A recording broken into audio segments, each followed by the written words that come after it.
so what is the importance of using this blade as opposed to any other blade with this? That's a great question. And I'll tell you, we do have the Q drive in our blades, which the reason we did that is if we were to go out in the shop, I could show you literally pallets of tile that was cut with this blade to test it.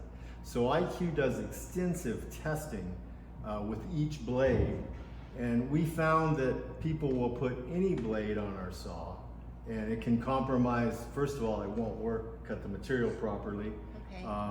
If the Q drive doesn't fit properly, it can come off, it can be a problem like that. But it really keeps us able to regulate what's being used on the tool to work the most efficiently without compromising the motor on the saw and everything else. And there are, in fact, people that do knock off blades. Now, Really? if it has a Q drive like this, it is an IQ product. Okay. But what they'll do is they'll take this Q and they'll put another little leg in it, almost like it's a W, and it'll go on and they'll say this will work. And they're usually 1/3 the price.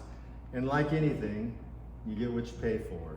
And generally the technology hasn't gone into them and they won't cut. They'll put more strain on the motor. They're a problem, and we really suggest not using them. You know, like the thing where you wouldn't put cheap tires on a Ferrari. You put the tires that it was recommended, because No, it's the definitely. same thing with our tools.